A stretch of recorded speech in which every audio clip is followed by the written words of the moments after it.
Hey, ladies and gentlemen, this is Carmine Sabia for Explain America, and Fani Willis' career is falling apart at the seams. You know, she thought she was going to take this case against Donald Trump and it would make her. Looks like it's going to break her.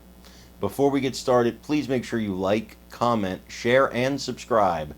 Those little things really help us out, and they help our channel continue to grow.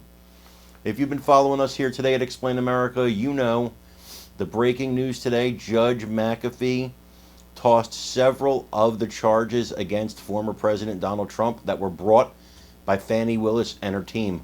But it gets worse.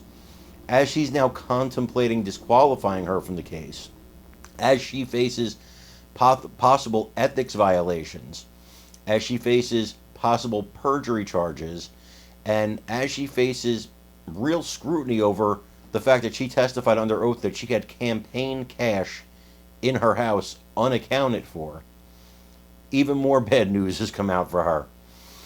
Elie Honig, who is the legal analyst over at CNN, who's a pretty fair guy, pretty much calls balls and strikes. He's certainly not a fan of Trump, at least not outwardly does he show it. He pretty much is a straight shooter kind of guy. He called what happened today to Fani Willis embarrassing, that she overcharged Trump, that now she's being humiliated in front of the world by this judge and by reality itself, being trotted out there, her affair, her lover, now her career that she fought so hard for, went to school, worked, became an attorney, then a judge, then a district attorney. It could all be over because of her desire for the spotlight. Because if she never brings this case against Trump, none of this ever happens to her. I want you to watch what Mr. Honig says in this video, and then I'd like you to give me your thoughts when you like, comment, share, and subscribe. I'm Carmine Sabia for Explain America. We love you guys. God bless you. Take care, everybody. Analyst Elie Honig joins us now. Elie, what do you make of this? Well, Jim, this is an undeniable setback for the district attorney. Not the entire indictment, but 6 of the 40 counts have now been dismissed. And here's why. It's important to understand.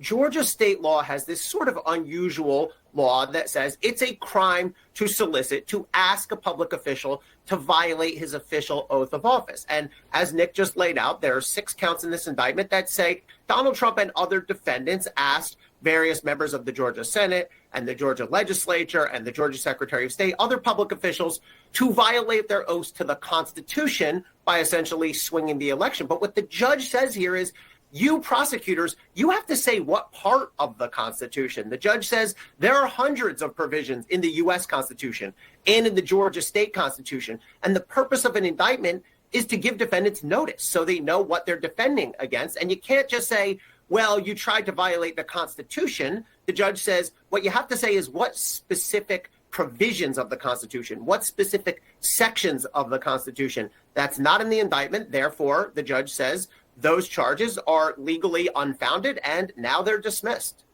And so, Elie, I mean, for the folks at home, Nick Valencia brought up the part of this where Trump pressured the Georgia Secretary of State to sort of throw out that election victory for Joe Biden in the state of Georgia. Does that get lifted out of the case? Is that still a part of this case? What does that mean?